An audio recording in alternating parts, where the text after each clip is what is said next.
Pues nada, hoy vamos a hacer una rueda de prensa distinta, a ver cómo sale. La idea era expresarles después de la presentación del proyecto de ley de presupuesto para el 24 en el registro del Parlamento y después de escuchar a consejeras y consejeros en comisión, pues hacer un balance y una propuesta.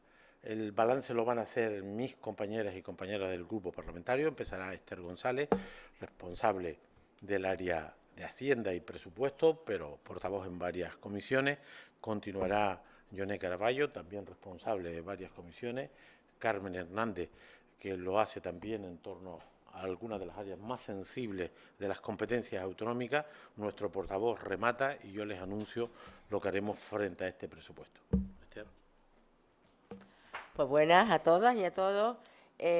Básicamente, tal como decía el presidente, además, después de haber oído a todos los consejeros y consejeras y haber estudiado y analizado el presupuesto, obviamente lo que queremos garantizar o justificar es la razón por la que vamos a presentar una enmienda a la totalidad.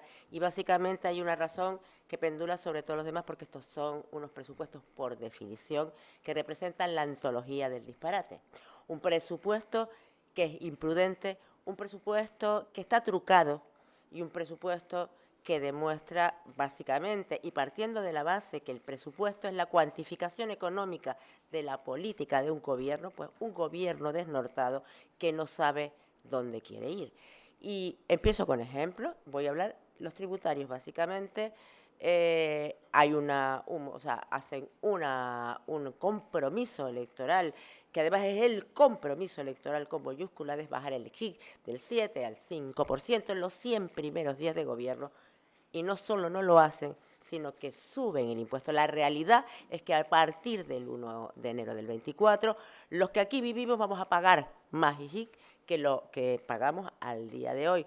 Básicamente porque bajan cosas, suben otras, pero el saldo neto es positivo. Además, suben IJIC, o el tipo de IJIC, por ejemplo, a cosas como los metales y las maderas, que como todos saben son elementos fundamentales para la construcción de vivienda. Hablan de una política de vivienda, de que van a solucionar el problema de la vivienda en Canarias, y la realidad es que con esto lo que consiguen es incrementar el precio o el coste de la construcción de vivienda, y por tanto el precio de la vivienda tanto para la compra como para el alquiler. Después, además, no solo eso, llevan años, ya no sé cuánto, criticando que el gobierno anterior, el gobierno de Progreso, se estaba llenando los bolsillos a base de recaudar a costa del trabajo y del esfuerzo de los trabajadores, de la familia y de los autónomos. Y la realidad que está plasmada en el presupuesto es que, por ejemplo, en el IJIC incrementan los ingresos en un 16,7% y en el AYEP, por poner ejemplo, en un 20,5%. Y cuando hablamos de presupuestos imprudentes, lo decimos nosotros, porque así lo afirmamos, pero no solo lo decimos nosotros, lo dice la IREF. La IREF dice dos cosas que viene diciendo desde el año pasado, que lo hace en julio y después lo hace en octubre. Y la primera es: el presupuesto es prudente con respecto a los ingresos, pero es imprudente con respecto a los gastos. Incrementan los gastos, o sea, el presupuesto de gasto de un 3 a un 6%. ¿Y cómo lo hace?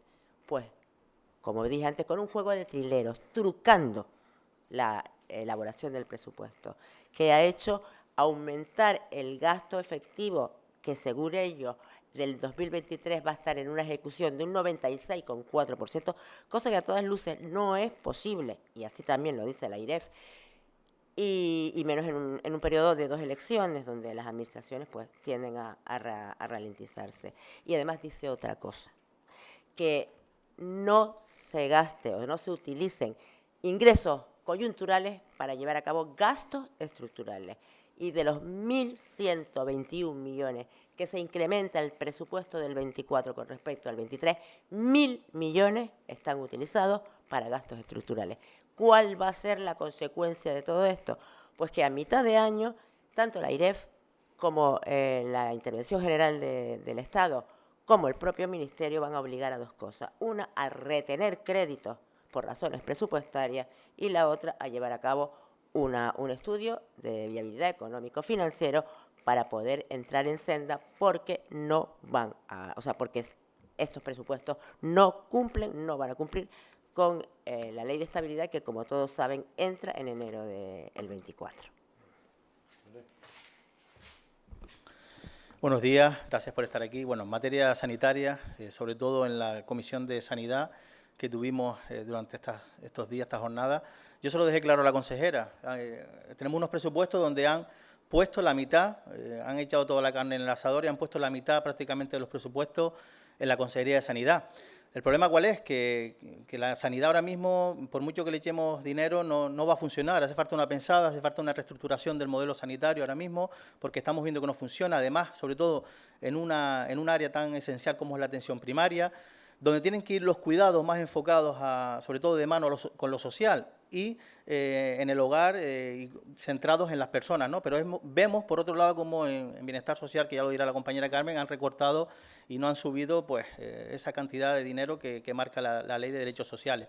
Por otro lado, llama mucho la atención, además de aumentar en más de 570 millones el presupuesto en sanidad, que creen dos direcciones generales, como es, por ejemplo, la de salud mental o la Dirección General de Cronicidad, supuestamente para promocionar y, sobre todo, pues potenciar la sanidad en este tipo de patologías. Y, por otro lado, aumenten las partidas en 127 millones de euros en gastos de recetas de farmacia. Por un lado, pues una controversia de que aumentan el gasto farmacológico, quieren que nuestros canarios y nuestras canarias, sobre todo los más mayores, que son los que más patologías crónicas tienen, consuman más medicación, pero además también crean esa dirección de salud mental, donde ahora mismo, después de la pandemia, los canarios hemos pasado de un 17%, perdón, a un 42% antes y después de la pandemia a consumir ansiolíticos, ¿no? Yo creo que totalmente incongruente. Y luego, una cosa también que llama la atención en estos presupuestos de sanidad, a pesar del aumento, es el recorte, el hachazo que han pegado en el capítulo 6, en lo que es la modernización de los equipos, la inversión en infraestructura, que han bajado, aumentando un presupuesto en más de un 15% en sanidad, han pegado un hachazo de casi un 37% en el capítulo 6, con más de 68 millones de euros, pues dejando a la consejería, pues como le dije yo a la consejera, o son unos presupuestos para una visión de futuro, o nos vamos a quedar con lo que tenemos ahora mismo en Canarias.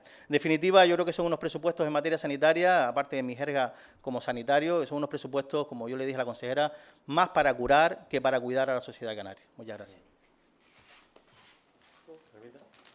Buenos días a todos y a todas.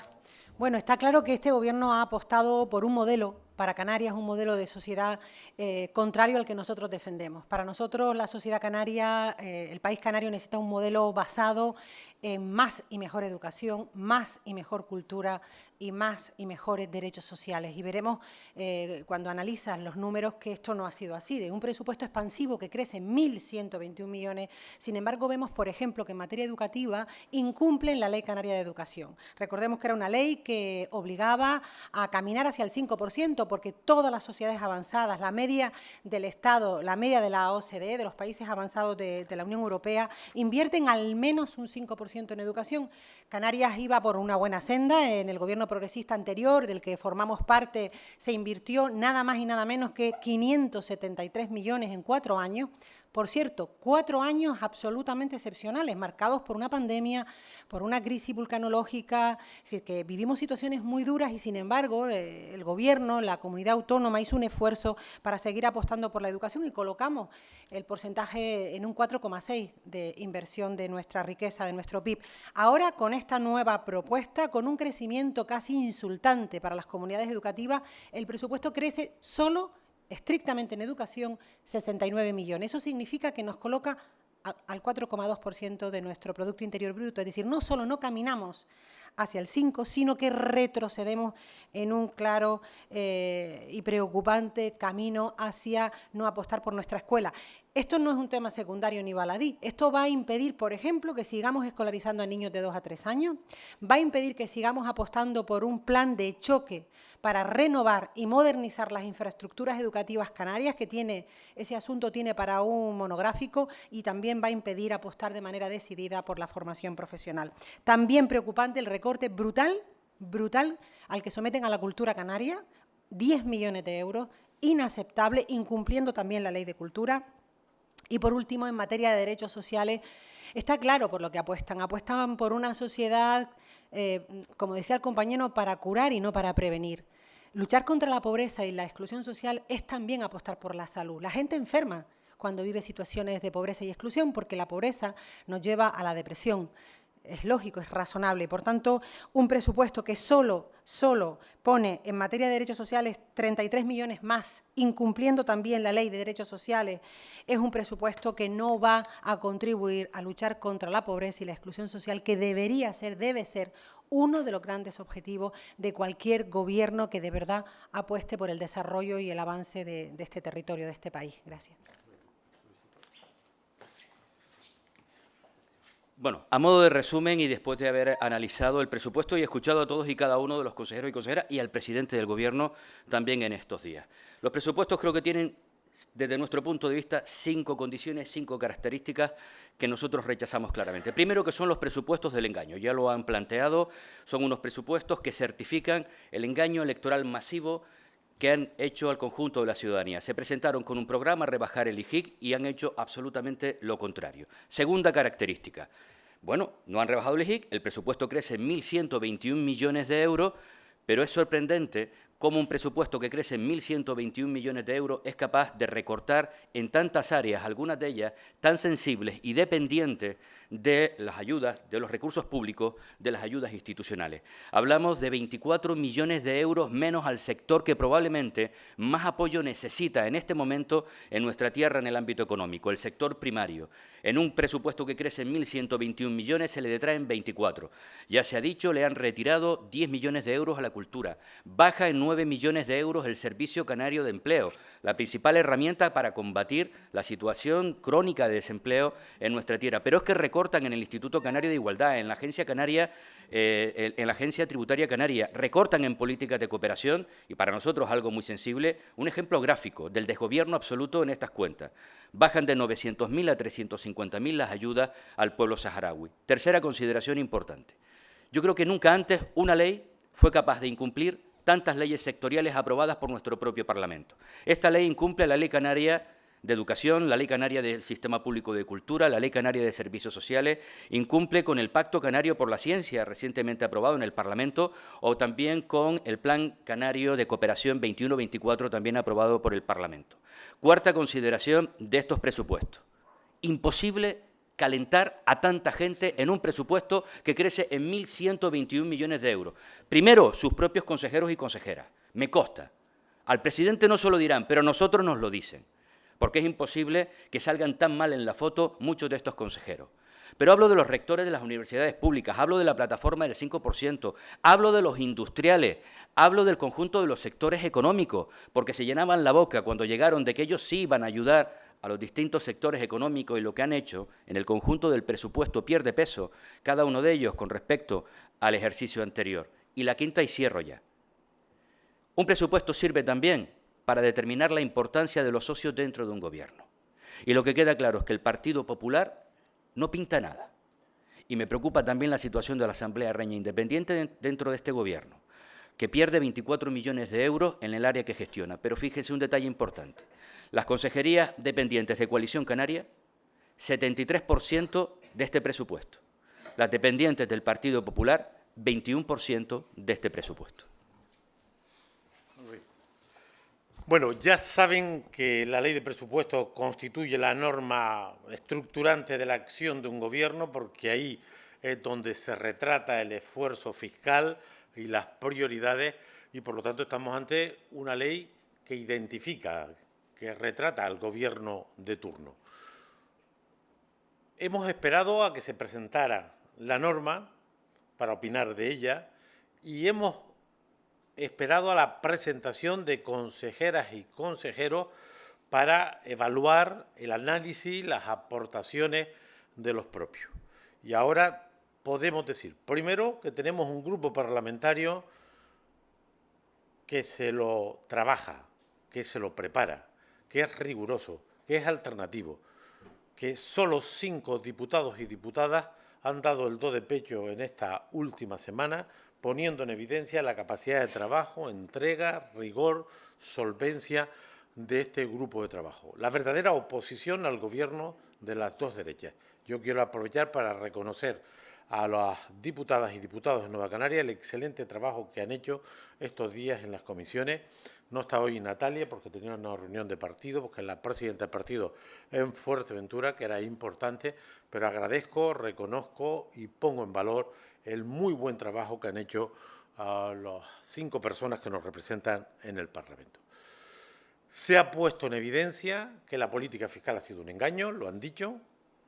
Se ha puesto en evidencia que lo único que han hecho, novedoso, ha sido bajar el impuesto a los muy ricos. Se ha puesto en evidencia que incumplieron lo del IGIC y en todo caso lo incrementaron. Y también se ha puesto en evidencia que incumplieron lo del IRPF. Dijeron que iban a rebajar, iba a haber un alivio fiscal en el IRPF más intenso que el que habíamos hecho en el gobierno anterior, y lo que han hecho es repetirlo. Por cierto, el alivio fiscal del IRPF que aprobó el Gobierno de Progreso es el más intenso y el más justo de todas las comunidades españolas. No hay ninguna comunidad que hiciera lo que hizo el Gobierno anterior y que estos se han visto obligados a replicar, no a hacer nada nuevo, a mantener las medidas de la pasada legislatura. Una política fiscal errática, irresponsable, engañosa, que se acompaña con una estructura del presupuesto que nos inquieta. Con reglas fiscales y con una economía que crecerá la mitad del año en curso, aumentan el presupuesto, hacen un presupuesto muy expansivo, de un crecimiento de un 11%, de 1.121 millones. Nunca un presupuesto creció como ahora. Nada que ver con la prudencia de Andalucía, que crece un 2,5%, nada que ver con la prudencia de Valencia, que crece un 4,5%, o de Castilla-La Mancha, que crece un 6%. Eso eran presupuestos muy prudentes porque son conscientes de que la economía se contiene y que las reglas fiscales te condicionan. Aquí no. Aquí que la economía vaya a crecer la mitad de lo que está previsto, que se cierre el crecimiento del PIB del año en curso, que estará en torno al 3,94%, la previsión del próximo año será de un 2%, bueno, pues el presupuesto crece un 11% con consecuencia. Para llegar a este nivel de gasto, lo que han hecho es falsear la regla de gasto, hacer una previsión de ejecución presupuestaria artificial, que no se la cree nadie. Y lo veremos los próximos meses cuando se cierre la contabilidad. Lo dice la IREF. Ellos recomiendan un 3% de crecimiento en la regla de gasto y la IREF dice en el mes de octubre que la previsión de esta ley de presupuesto es de un 6%.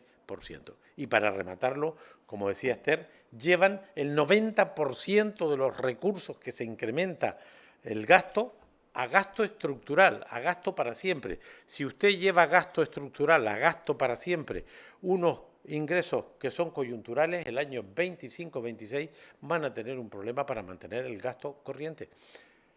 La sanidad pública incrementa el gasto corriente no en 576 millones, en 644, porque recortan 70 millones en inversiones, de manera que meten el dinero en capítulo 1, en capítulo 2 y en farmacia, en gasto farmacéutico. Aumenta el gasto farmacéutico en el presupuesto un 20%, como si esto fuera un mérito, cuando el gasto farmacéutico hay que combatirlo, porque gastar más en farmacia no es mejorar la salud de la gente, y sobre esto hay muchísima literatura. Y aquí lo que hacen, dar por bueno el gasto consolidado como si esto fuera una ventaja, como si esto fuera buena gestión.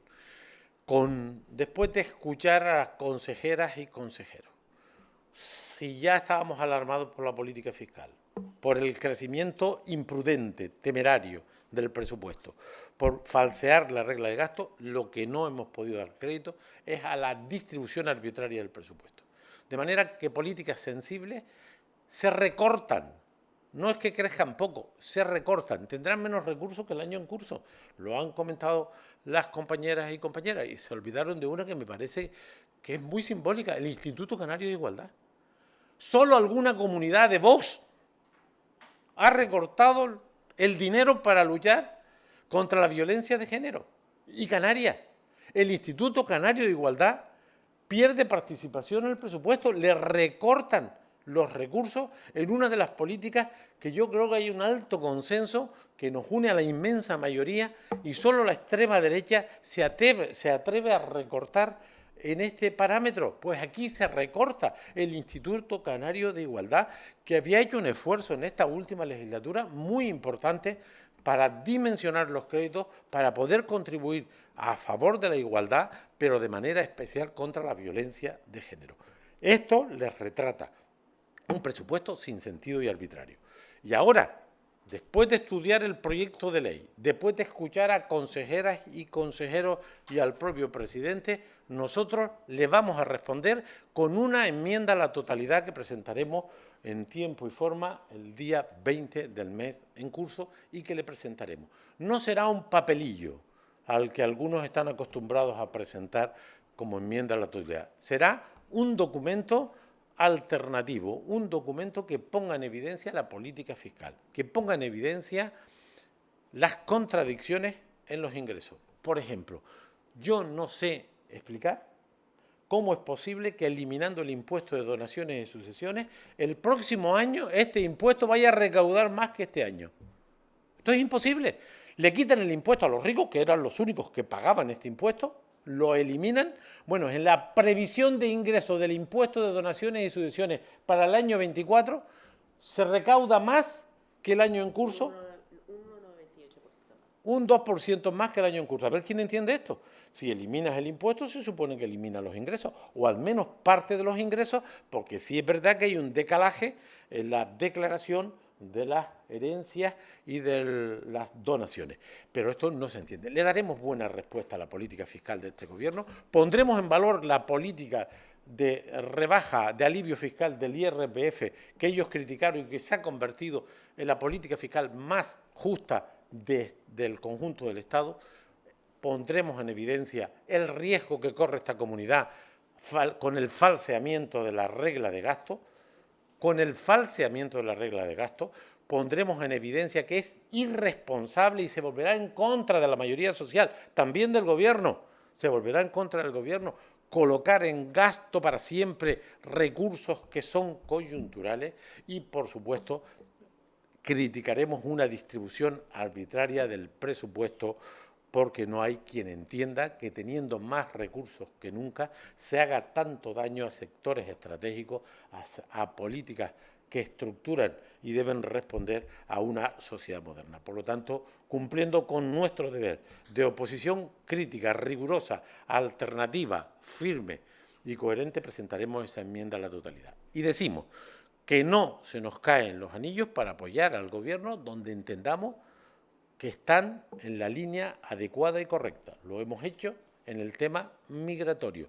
Ninguna duda suscribiendo la declaración de los partidos democráticos en relación al tema migratorio con nuestras aportaciones. Ningún problema en apoyar la declaración de emergencia eléctrica con nuestras aportaciones.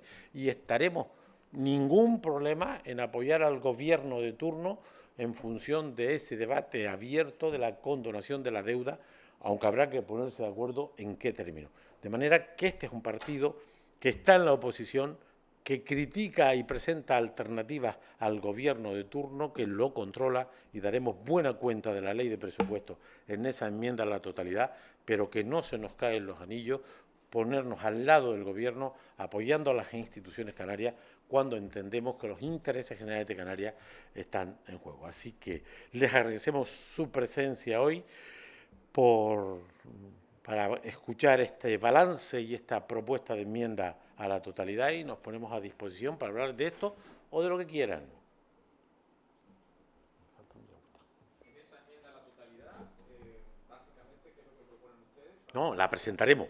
Hoy les anunciamos, la enmienda la estamos elaborando y la presentaremos. Cuando tengamos la enmienda redactada, antes de registrarla, se la plantearemos a ustedes, que son elementos básicos en la comunicación entre las instituciones, entre los partidos y la ciudadanía. Lo que he dicho es que responderemos a nuestras tres grandes críticas: a la política fiscal, al dimensionamiento expansivo, temerario del gasto público y pondremos también en cuestión esa distribución irresponsable, arbitraria, discriminatoria. Yo le decía ayer a un buen amigo que si la sanidad, escúchenme este dato porque yo creo que expresa bien lo que es una evidencia, si la sanidad en vez de gestionarla, Coalición Canaria la llega a gestionar el PP, el presupuesto no sería el que es. No les quepa la menor duda. Y el mejor ejemplo, esto del gasto real, y es que Clavijo ya fue presidente y nunca presupuestó a gasto real la sanidad. ¿Saben por qué? Porque la tenían los socialistas.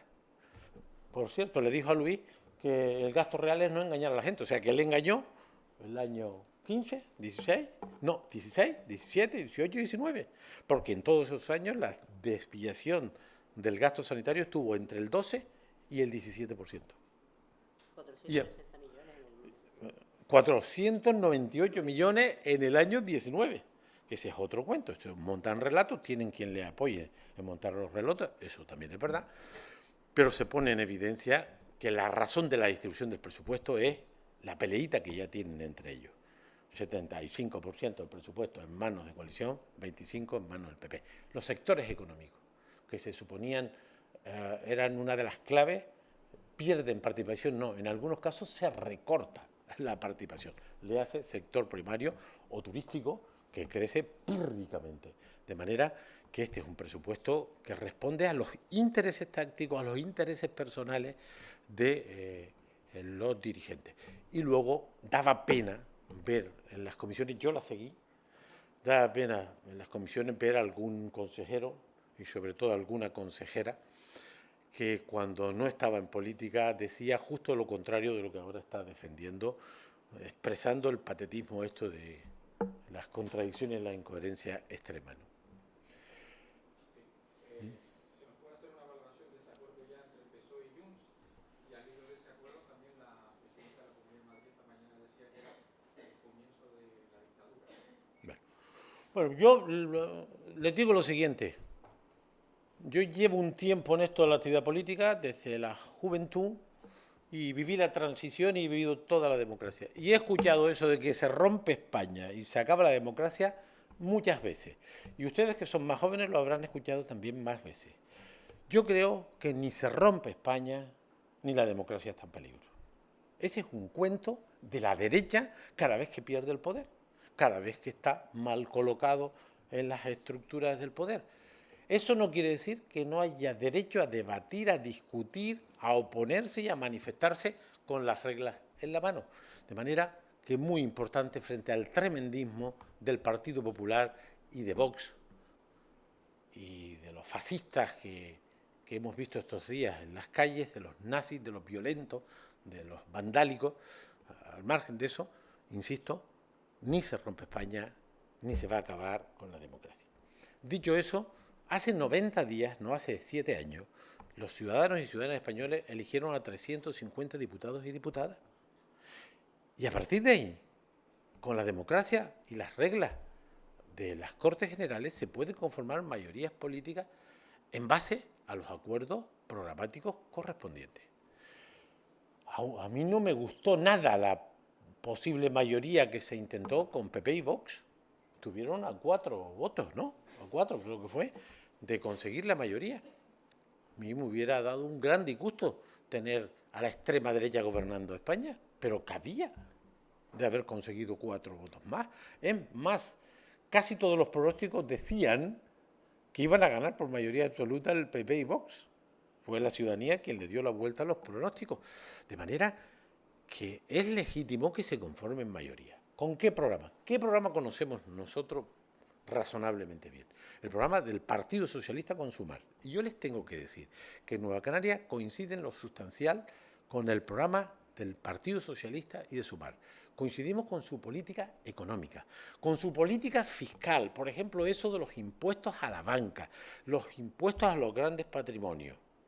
Nosotros estamos de acuerdo con la política económica, con la política fiscal, con la política social, de potenciar los servicios públicos, el estado del bienestar, la ley de la dependencia, subir el salario mínimo, proteger a los trabajadores.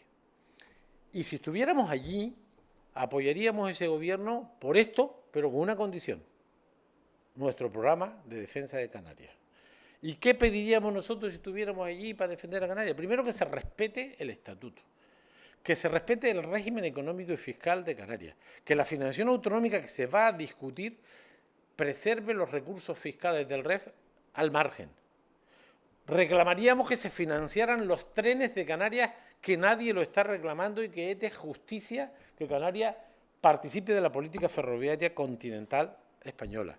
Reclamaríamos una ley para que los menores no acompañados, los extranjeros, los menores no acompañados, se repartan obligatoriamente en función del peso demográfico y la capacidad de las comunidades autónomas.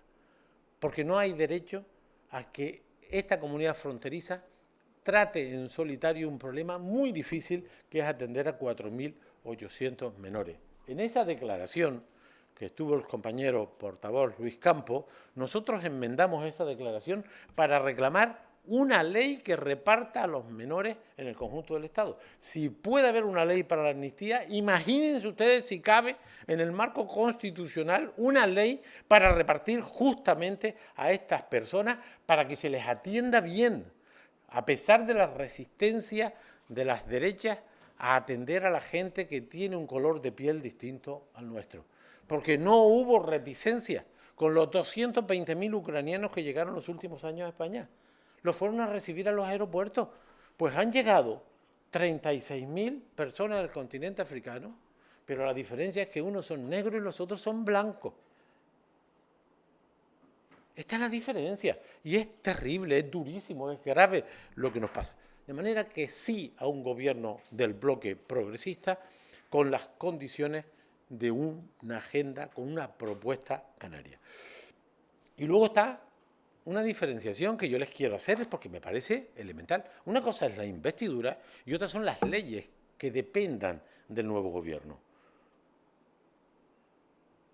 Y las leyes dependen de la mayoría. Va a haber una ley de presupuesto para el año que viene, si todo avanza como está previsto, y en esa ley de presupuesto habrá gente que la vote en función de los contenidos de la ley. Y habrá una ley de amnistía.